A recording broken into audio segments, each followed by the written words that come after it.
आदाब नाजरीन, खैर मकदम है आपका प्रोग्राम अपना मुल्क अपना आइन में। एक बार फिर एक नए शुमारे के साथ हाज़िर हूँ मैं, आपका मेज़बान मोहम्मद मुस्तहसन रिजवी। नाजरीन, जैसा कि आप जानते हैं, ये प्रोग्राम ख़ास तौर से अपना मुल्क अपना आइन, इसका मकसद ये है कि मुल्क में राइज मुख्तलिफ़ क़वानीन के मुताल्लिक़ ज़रूरी और अहम मालूमात आप सब तक पहुँचाई जा सके, ताकि आप उसके बारे में पहले से जानें और उसकी मदद ले सकें। कभी किसी मुश्किल में आ जाएं तो वो आपका मददगार साबित हो। आज जिस कानून के मुताल्लिक़ हम बात करने जा रहे हैं वो है एनवायरनमेंट प्रोटेक्शन एक्ट 1986। हालांकि हम सिर्फ़ इस कानून पे बात नहीं करेंगे, हम बात करेंगे इससे पहले माहौलियात यानी एनवायरनमेंट के तहफ़्फ़ुज़ के लिए और कौन कौन से कानून थे और उनसे होता हुआ ये पूरा सफ़र इस कानून तक आया, यानी एनवायरनमेंट प्रोटेक्शन एक्ट 1986 तक। हम सभी जानते हैं कि माहौलियात है, एनवायरनमेंट है तो हम हैं। हमारी ज़िंदगी डायरेक्टली सीधे तौर पर हमारे माहौलियात से जुड़ी है। हवा साफ़ होगी, पानी साफ़ होगा, ज़मीन साफ़ होगी तो ही हमारी ज़िंदगी मुमकिन है। तो नाज़रीन, आज इस अहम मौजू पर बात करने के लिए दो ख़ुसूसी मेहमान हमारे स्टूडियो में आए हैं। आपसे उनका तारुफ़ कराते हैं। हमारे बाईं जानिब बैठे हैं रोहित वत्स साहब। आप सुप्रीम कोर्ट में वकील हैं और माहौलियात से जुड़े मुख्तलिफ़ केसेस को देखते हैं और नेशनल ग्रीन ट्राइब्यूनल से भी जुड़े हैं। उनके बगल में बैठी हैं मोहतरमा मीनाक्षी करवार साहिबा। आप पेशे से एक एसोसिएट प्रोफेसर हैं, एक इदारे में पढ़ाती हैं, एनवायरमेंटल साइंस पढ़ाती हैं, एक सोशल एक्टिविस्ट भी हैं और आपका बहुत काम है सॉलिड वेस्ट के मैनेजमेंट पर। तो गुफ्तगू की शुरुआत मोहतरमा मीनाक्षी साहिबा से करते हैं। मेरा पहला सवाल ये कि शुरुआत ही इस तरह से करते हैं एक तारुफ़ के तौर पे कि ये एनवायरनमेंट होता क्या है। तो अगर हम बात करते हैं एनवायरनमेंट की, तो एनवायरनमेंट जो है सभी जो पर्यावरण के पार्ट्स हैं, जैसे हवा, पानी, मिट्टी आदि जीव जंतु, मटेरियल, इन सब का एक कॉम्बिनेशन है। तो वह जो कि इंसान की अगर हम बात करें तो इंसान 5 तत्वों से बना हुआ है, जो कि वायु, पानी, भूमि, आकाश और अग्नि है। और यही 5 तत्व हमारे जो पर्यावरण के हिस्से हैं, जिनसे इंसान बना हुआ है और इनका शुद्ध रहना बहुत अनिवार्य है, ताकि जो पर्यावरण जो अगर शुद्ध रहेगा तो इंसान की सेहत भी सही रहेगी और जो शुद्धि है शरीर की और मन की और दिमाग की, वो सब कायम रहेगी। तो जिस पर्यावरण ने हमें जीवन दिया, तो ये अति अनिवार्य है कि उसको हम जीवित रखें। ये हमारा कर्तव्य है कि हम इसका ख्याल रखें। अच्छा, बात गुफ्तगू शुरू करते हैं, जैसे पानी से शुरू करते हैं। जी हाँ। तो पानी को पोल्यूशन से बचाने के लिए, पोल्यूशन पानी में होता किस तरह से है? अच्छा। तो और उसको बचाने के लिए क्या तहफ़्फ़ुज़ियाती एहतमाम सरकार करती है, या कि और आप जो लोग काम करते हैं इस फील्ड में, सोशल इसमें, तो किस तरह से वाटर कंज़र्वेशन और जो वाटर का पोल्यूशन होता है उससे उसको बचाने के लिए किस तरह से आप काम करते हैं? अगर हम बात करते हैं पानी की, तो जिस तरह से पर्यावरण में पूरा एक वर्ल्ड को हम देखते हैं, तो हमारी जो धरती है उसमें अप्रॉक्सीमेटली 75% ऑफ वाटर है। और ताज्जुब की बात है, इंसान के शरीर में भी 75% तक पानी रहता है, खून के रूप में या अदर, जिसमें तरह तरह के एंजाइम्स, हार्मोन्स फ्लो करते हैं, हमें हेल्दी बनाते हैं। तो जो पानी का साइकिल है, वो पर्यावरण में जो चलता है उसे हम वाटर साइकिल या हाइड्रोलॉजिकल साइकिल कहते हैं, और जिसके स्रोत हैं जैसे कि समुद्र का पानी है, वो खारा पानी है। तो पानी को हम दो तरीके से पहले तो डिवाइड करते हैं, एक तो कहते हैं फ्रेश वाटर इकोसिस्टम, एक होता है मरीन इकोसिस्टम। तो फ्रेश वाटर इकोसिस्टम मतलब जो पानी खारा ना हो, और जो खारा पानी है वो मरीन इकोसिस्टम कहलाता है, मरीन वाटर सिस्टम। तो फ्रेश वाटर इकोसिस्टम के अंदर हमारी जो सरफेस वाटर इकोसिस्टम आ जाता है और ग्राउंड वाटर इकोसिस्टम आ जाता है। तो सरफेस वाटर इकोसिस्टम मतलब वो पानी जो धरती के ऊपर बह रहा है, धरती के ऊपर प्रेजेंट है। तो फ्रेश वाटर इकोसिस्टम में आपकी नदियाँ आ जाती हैं, स्ट्रीम्स आ जाते हैं, जो पानी बह रहा है धरती के ऊपर। दूसरा आ जाता है ग्राउंड वाटर, जो कि भूजल हम कहते हैं, जो अधिकतर यूज़ में भी हम करते हैं, जो धरती के अंदर का पानी है, ग्राउंड वाटर इकोसिस्टम आ जाता है। तो ये हो गई, ये बात हुई हमारी फ्रेश वाटर इकोसिस्टम। और जो बात करते हैं मरीन इकोसिस्टम में, इसमें समुद्र जल जो हम ओशन कहते हैं, सी है या मैंग्रोव्स एरिया में पानी, खारा पानी पाया जाता है, ये सब प्रेजेंट होता है। तो अगर हम कुल देखें तो ओनली 1% ऑफ द वाटर जो है पूरे पानी का स्रोत का 1% ही हम फ्रेश वाटर के उसमें है प्रेजेंट है, जिसका कुछ हम इस्तेमाल कर सकते हैं, कुछ नहीं कर सकते हैं, क्योंकि वो भी कुछ 1% का भी ना, कुछ परसेंटेज जो है आइस कैप और ग्लेशियर्स में पैक्ड है। तो बहुत ही कम परसेंटेज जो पूरी धरती पे पानी हमारा है, उसका बहुत ही कम परसेंटेज हमारे पास उपलब्ध है हम यूज़ करने के लिए। पोल्यूट कैसे होता है पानी? तो पोल्यूशन की बात करें तो जिस तरह से जनसंख्या वृद्धि हुई, अत्यधिक उपभोक्तावाद के चलते और शहरीकरण के चलते, हम लोग जो है वाटर का एक तो कंजम्पशन, पानी का कंजम्पशन रेट बहुत बढ़ गया है, दूसरा पोल्यूशन रेट बहुत बढ़ गया है, क्योंकि जितना ज़्यादा इंडस्ट्रीज़ बन रही हैं तो एक वो स्रोत है। दूसरा हम जो है एग्रीकल्चरल एक्टिविटीज़ करते हैं, हमारी जो खेतीगत गतिविधियां हैं उसमें जो हम पानी का उपयोग करते हैं, उसमें अगर हमारे पास पानी ज़्यादा है तो हम उसका ज़्यादा इस्तेमाल करते हैं, जिसकी वजह से जो धरती के अंदर जो है ग्राउंड वाटर है वो कम होता जा रहा है, उसकी डिक्लाइन हो रहा है, जिसकी वजह से फर्दर वो डिक्लाइन तो हो ही रहा है, साथ में जो खेतीगत गतिविधियों में हम केमिकल फर्टिलाइज़र जो पेस्टिसाइड्स का उपयोग करते हैं उससे पल्यूट भी हो रहा है। तो अब बात क़ानून की तरफ मोड़ते हैं। वत्स साहब, आप बताइए कि ये जो एक्ट है, एनवायरनमेंट प्रोटेक्शन एक्ट 1986, ये कैसे वजूद में आया और इससे पहले और दूसरे कानून जो थे, इस पर एक रोशनी डालिए आप। बिल्कुल, देखिए जी, एनवायरनमेंट जो है उसको प्रोटेक्ट करना हर नागरिक का अपना एक मूलभूत उसकी ज़रूरत है, उसको ये करना है, क्योंकि अगर वह यह नहीं करेगा तो सर्वाइव नहीं कर पाएगा।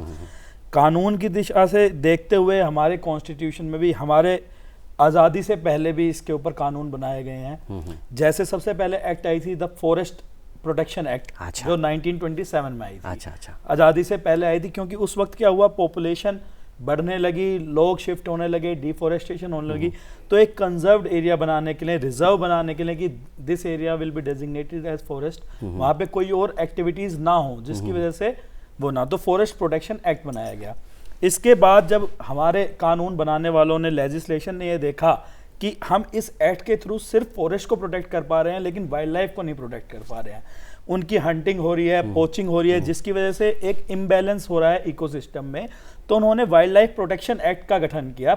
ये एक्ट बनाई गई जिसके अकॉर्डिंगली उन्होंने ये कहा गया कि किस तरह से आप एंडेंजर्ड स्पीशीज़ को, फ्लोरा फोना यानी प्लांट्स को और एनिमल्स को, हर लिविंग स्पीशीज़ को आप किस तरह से प्रोटेक्ट कर सकते हैं, आप हंटिंग कैसे कंट्रोल कर सकते हैं, आप पोचिंग कैसे कंट्रोल कर सकते हैं इलीगल, इसमें हंटिंग को कानूनन अपराध बनाया गया। अच्छा। इसके बाद एक्ट आई, जैसे इंडस्ट्रियलाइजेशन होने लगा, आपने देखा है कि हमारी एक्ट के अकॉर्डिंगली जो इंडस्ट्रीज़ होती हैं वो ज़्यादातर जो वाटर बॉडीज़ होती हैं, रनिंग वाटर बॉडीज़ हैं, उनके पास इस्टेब्लिश की जाती हैं, ताकि उनका वेस्ट जो ट्रीट होता है, ट्रीट करके उसको उसमें डंप कर दिया जाए। तो जैसे जैसे इंडस्ट्रियलाइजेशन शुरू हुआ तो वाटर पोल्यूशन और एयर पोल्यूशन की वृद्धि होने लगी। तो उसको कंट्रोल करने के लिए हमारे लेजिस्लेशन ने 2 एक्ट बनाई, एक तो water prevention and control of pollution act और एक air prevention and control act. उसके तहत नॉर्म्स बताए गए कि आप कितनी मात्रा में एयर में जो भी आपके पोल्यूटेंट्स हैं छोड़ सकते हैं, आपको किस तरीके से उनको पहले रिफाइन करना पड़ेगा, प्रोसेस करना पड़ेगा एनवायरनमेंट में छोड़ने से पहले। इसी तरह अगर आपका वाटर पोल्यूशन है तो आप जो वाटर में अपना डंप कर रहे हैं वेस्टेज, उसको आपने किस तरीके से प्रोसेस करके और फिर छोड़ना है। अगर आप इसका नहीं करते हैं पालन, अनुपालन नहीं करते हैं, तो आपके ऊपर एक फाइन लगाया गया। सेम इसी तरीके से जब लेजिस्लेशन के सामने यह मुद्दा आया, उन्होंने देखा कि हर स्टेट, हर अथॉरिटी का अपना अलग सिस्टम होता है। स्टेट अथॉरिटी अलग तरीके से काम करती है, सेंट्रल अथॉरिटी अलग तरीके से काम करती है, और आपस में एक जवाबदेही बन जाती है जिसका कोई समस्या का हल नहीं हो पाता। तो एक कानून लाया गया। क्या हुआ, पहले 1980 में डिपार्टमेंट ऑफ एनवायरनमेंट के अंडर सारी चीजें आती थी। उसके बाद एक मिनिस्ट्री बनाई गई 1985 में, ministry of environment and forest. 1985 की इस मिनिस्ट्री के बाद एक हमारे लेजिस्लेशन ने, हमारे कानून के ज्ञाताओं ने एक लॉ बनाई, एक एक्ट बनाई, प्रोटेक्शन ऑफ एनवायरनमेंट एक्ट। इसके अंतर्गत उन्होंने इन सभी एक्ट्स को ध्यान में रखते हुए जो भी इनके लूप होल्स थे, कई बार क्या होता था कहीं पे वाटर पोल्यूशन हो रहा है, उसमें एयर पोल्यूशन को वो अलग से ट्रीट करते थे, तो एक अम्ब्रेला लेजिस्लेशन बना दिया गया जो इन सारी एक्ट्स को अपने अंदर समाते हुए उनके तहत बनाए हुए कानून को भी प्रावधान दिया गया कि अगर आप कुछ भी करेंगे तो आप एनवायरमेंटल प्रोटेक्शन सारे एक्ट्स को मिला के एक ऐसा एक्ट बनाया गया ताकि एक दूसरे से एक कोऑर्डिनेशन बना रहे और कोई तकनीकी कोई पेंच ना आए उसके बीच में। अभी हम मैडम मीनाक्षी जी आपसे बात कर रहे थे कि हमारा वाटर पोल्यूशन पर हम बात कर रहे थे, तो उसके मुतालिक और बात आगे बढ़ाते हुए कि water pollution as well as हवा में जो पोल्यूशन होता है उस पर कुछ रोशनी डालिए, बताइए कि किस तरह से ये इसको दूर करना और इस पर लगाम लगाना और इसके लिए कानून बनाना ज़रूरी हो गया। चलिए हम कंटिन्यू करते हैं। वाटर पोल्यूशन अभी है, उसमें कई चीज़ें, जैसे कि मैंने आपको बताया था कि स्रोत जो पानी के हैं, तो ग्राउंड वाटर का पोल्यूशन के कई सारे कारक हैं। एक हमने कहा था खेतीगत गतिविधियों से होने वाले पोल्यूशन, जो हमारे धरती के अंदर जो ग्राउंड वाटर एक्वीफर्स हैं उनको पोल्यूट करता है, और दूसरा कई बार नेचुरली भी ग्राउंड वाटर पोल्यूटेड होता है, जैसे बांग्लादेश में कई जगह है जो है, और हमारे वेस्ट बंगाल में है कि आर्सेनिक पॉइजनिंग जो है नेचुरली वो है धरती के अंदर एक्वीफर्स के अंदर, जो कि ग्राउंड वाटर को पोल्यूट करता है। तो आर्सेनिक के अलावा एक फ्लोराइड भी होता है कंटामिनेंट, जो कि पानी में ग्राउंड वाटर में नेचुरली पाया जाता है, जिससे फ्लोरोसिस नाम की एक बीमारी होती है, और आर्सेनिकोसिस बीमारी करता है, जिसके अपने बहुत सारे हमारे ह्यूमन हेल्थ के ऊपर इम्पैक्ट आते हैं। तो अगर हम बात करते हैं सरफेस वाटर के पोल्यूशन की, तो उसके भी कई तरह के स्रोत होते हैं, जैसे कि इंडस्ट्रियल सबसे बड़ा स्रोत हम मानते हैं। अब इंडस्ट्री क्योंकि कई तरह की, ये अब कौन से तरह का वेस्ट निकाल रहा है उसके वो डिपेंड करेगी कौन से टाइप की इंडस्ट्री। अब अगर सपोज ऐसी इंडस्ट्री है जो ऑर्गेनिक वेस्ट को प्रोड्यूस कर रही है, वो मतलब कुछ ऑर्गेनिक प्रोड्यूस कर रही है, दैट्स कि स्लॉटर हाउस हो गया, या फिर जो पल्प एंड पेपर मिल्स हैं, तो इस तरह की जो इंडस्ट्रीज हैं जो ऑर्गेनिक वेस्ट प्रोड्यूस कर रही हैं, वो ऑर्गेनिक कचरा जो है वो पानी में डालेंगी। ऑर्गेनिक कचरा वो कचरा है जो बायोडिग्रेडेबल है, सड़नशील है, जो सड़ सकता है आसानी से। और दूसरी इंडस्ट्रीज हो जाती है मेटलर्जिकल इंडस्ट्री। तो ये metallurgical industry heavy metals related, जो कि नॉन बायोडिग्रेडेबल, जो कचरा सड़ नहीं सकता, ऐसा कचरा जो है वो डालेगी पानी में। तो ये कई इंडस्ट्री के टाइप्स के various type of industries are there जो अलग अलग तरह का कचरा पानी में डालते हैं। अब प्रॉब्लम ये है कि इंडस्ट्रीज को डिस्चार्ज ऑफ द वेस्ट के लिए पानी बहता हुआ चाहिए, वहाँ तक कोई दिक्कत नहीं है, पर दिक्कत कहाँ शुरू होती है, जब ये इंडस्ट्री बिना कोई ट्रीटमेंट किए हुए उस वेस्ट को पानी के अंदर डिस्चार्ज कर दिया जाता है। तो ये ट्रीटमेंट पहली बात की ज़रूर से ज़रूर होना चाहिए। एक और जो स्रोत है वेस्ट वाटर का, वो है म्युनिसिपल हाउसेस। तो जहाँ पे सीवेज ट्रीट होता है, जो भी हमारी सोसाइटी है, हाँ, कोई भी रेजिडेंशियल कॉलोनीज हैं या संस्थाएँ हैं, इंस्टीट्यूशंस हैं, जहाँ पे सीवेज का प्रोडक्शन है, तो वहाँ पे एक सीवेज ट्रीट ट्रीटमेंट प्लांट होना मस्ट है। अब ये सीवेज ट्रीटमेंट प्लांट में क्या है, कई तरह के टाइप्स हो जाते हैं, वो टेक्निकल उस साइड में मैं नहीं जा रही हूँ, बट म्युनिसिपल हाउसेस में जहाँ पे एक सिटी का कचरा सीवेज वाटर जा रहा है, वहाँ पे प्रॉपर ट्रीटमेंट ना होके अगर ये वेस्ट वाटर स्ट्रीम में चला जाए, किसी नदी में या तालाब में छोड़ दिया जाए, तो वो अपनी तरह से कई प्रॉब्लम क्रिएट। अभी एक आपको बीच में रोकना चाहूँगा। मोहतरमा हेमा शर्मा जो कि एक सोशल एक्टिविस्ट हैं और इन्वायरमेंट पे बहुत काम है उनका, आइए देखते हैं वो क्या कहती हैं। देखिए, भारत इस समय वैश्विक आपदा का सामना कर रहा है और बढ़ता हुआ पॉल्यूशन इस आपदा को बढ़ाने में एक बहुत बड़ा घटक सिद्ध हो रहा है। अब जैसे जैसे अक्टूबर का समय आ रहा है, उस समय पर किसान अपनी पराली जलाना शुरू कर देते हैं और पराली के धुएं से धीरे धीरे करके दिल्ली पूरी तरह दम घोंटू वातावरण में जीने को मजबूर हो जाती है। सरकार ने कई संसाधन अभी शुरू किए हैं, जैसे एक घोल तैयार किया है जिसको खेती में डालने से, पराली में डालने से उसके ठूंठ गल जाते हैं और खाद में परिवर्तित हो जाते हैं, परंतु किसान को अभी तक उसकी नॉलेज, जानकारी नहीं है। शायद हमें इसकी जानकारी और ये घोल, ऐसे संसाधन किसानों तक पहुंचाने वो बहुत ज़रूरी हैं। दूसरी तरफ वायु प्रदूषण को आप देखिए, हमारे सड़कों पर व्हीकल्स जो हैं वो दिनों दिन बढ़ते जा रहे हैं, तो जितना हम लोग निजी वाहनों का प्रयोग कम करेंगे, यदि हम एक गाड़ी का प्रयोग करते भी हैं तो कोशिश क्यों ना करें कि एक गाड़ी में उसी क्षेत्र में जाने वाले 3 या 4 लोगों को बिठा करके उस जगह जाया जाए। क्यों ना मेट्रो का इस्तेमाल किया जाए, क्यों ना हम लोगों को वायु प्रदूषण, शोर प्रदूषण, इन चीज़ों से बचना चाहिए। बहुत छोटे छोटे से उपाय हैं जो हम घर से ही जिनकी शुरुआत कर सकते हैं, जैसे पॉलीथीन का प्रयोग कम से कम करें। आज हमारे घरों में लोगों को मालूम ही नहीं है कि गीला कूड़ा और सूखे कूड़े में फ़र्क क्या है। हम लोग उन्हें समझाएं, उनकी भाषा में ग्रास रूट लेवल पर जाकर हम उन्हें समझाएं कि ये चीज़ें हमारे पर्यावरण को किस तरह से नुकसान दे रही हैं। और क्यों ना हम पेड़ लगाएं जो चिरस्थायी चलते हैं और उन यादों को आजीवन याद रखते हैं। और पेड़ लगाना सिर्फ इतना ही एक बड़ा काम नहीं है, उनको लगाने के बाद उनकी देखभाल करना, हमें उनको देखना चाहिए कि वो पेड़ किस तरह से बढ़ रहा है। आजकल बहुत आपने देखा होगा मीडिया में, कुछ लोग आते हैं, पेड़ लगाते हैं, फ़ोटो खिंचवाते हैं और उसके बाद निकल जाते हैं, परंतु हमें उन पेड़ों का आगे उनको जीवित कैसे रखना है, उनका ऊपर पानी का, खाद का, ये ध्यान देना भी बहुत ज़रूरी है। बच्चों को हमें सिखाना चाहिए कि देखिए, आप कहीं भी जाते हैं आप पॉलीथीन ना लेके जाइए, कोशिश कीजिए घर से निकलिए बैग लेकर के जाइए। तो बहुत छोटी छोटी सी बातें हैं जिनका हम लोग अगर ध्यान रखते हैं, देखिए शुरुआत हमें खुद से करनी पड़ेगी। मालूम नहीं कौन सा विचार कब किसकी समझ में आ जाए और उसी समय से क्रांति शुरू हो जाती है। हम लोगों के मन में हमेशा बना रहता है कि हम क्यों करें, आखिर हम ही क्यों।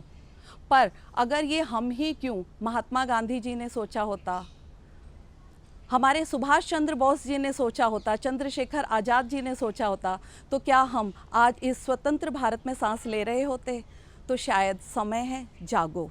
ये छोटी छोटी सी पहल एक बड़े बदलाव की ओर इशारा करती हैं। क्यों ना हम ये छोटे छोटे काम करके प्रदूषण कम करने में अपना योगदान दें। तो अभी हमने देखा, ये थी हेमा शर्मा, और आप बात का सिलसिला जारी रखिए। जी हाँ, जी हाँ, हाँ जी। तो मैं यहाँ पे थी कि जो रिलीजियस एक्टिविटीज़ होती हैं जिसमें हम वेरियस ट्रेडिशन के उसमें पानी की पूजा करते हैं, और ये आज से ही नहीं है, हम अपने पुरानी संस्कृति में देखें तो हम अपने जो भी बायोडाइवर्सिटी है और पानी है, नदी है, हवा है, हर तरह से हम ये पूजनीय है हमारे लिए। तो जो ट्रेडिशनल रिचुअल्स में, जैसे गणपति बाबा विसर्जन, जो गणपति भगवान जी की मूर्ति को हम विसर्जित करते हैं नदी के अंदर, तो ये भी कहीं ना कहीं पानी को दूषित कर रहा है। और करने का रीज़न ये है कि जो गणपति के जो हम स्टैचूज बनाते हैं तो उसको हम लोग पेंट करते हैं, और ये पेंट जो होता है वो लेड से, लेड एक हैवी मेटल है जो वो पेंटेड होता है।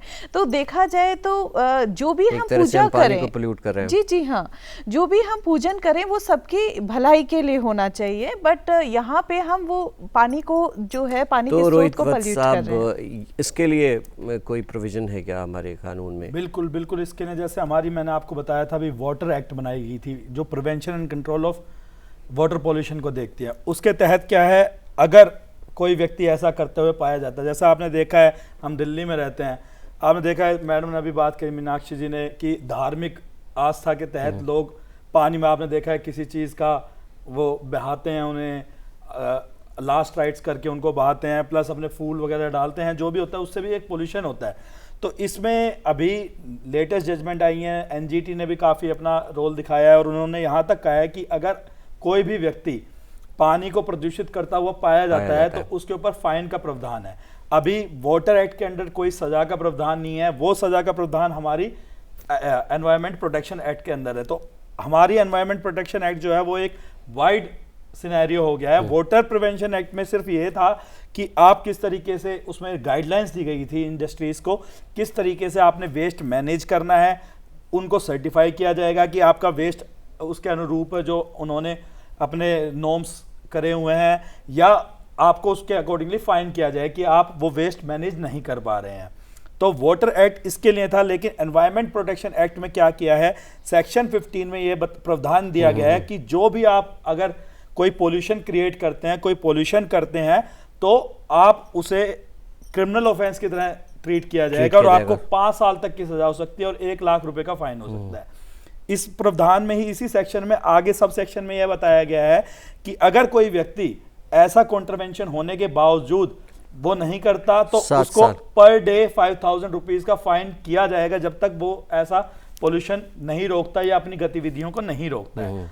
लेटर ऑन इसी सेक्शन में यह भी बताया गया कि अगर वो व्यक्ति 1 साल तक फिर भी यह चीज जारी रखता है और नहीं रोक पाता अपने आप को, तो उसको 7 साल तक की सजा हो सकती है। तो यह एक बड़ा ही महत्वपूर्ण विषय है, जो महत्वपूर्ण एक कदम उठाया है, जिससे एक, क्योंकि जिस तरीके से हमारे भारतवर्ष में क्या है कि लोगों को थोड़ी सी एक मोरल ऑब्लिगेशन कम है, एक जागरूकता कम है, लीगल अवेयरनेस कम है, तो वो इस चीज पे ध्यान नहीं देते। वो जब तक उनके ऊपर कोई सैंक्शन ना हो, कोई सजा का प्रावधान नहीं आता, तब तक वो नहीं कर पाते। पहले एनवायरनमेंट लॉ को इतना इजीली लिया जाता था क्योंकि एक फाइन थी।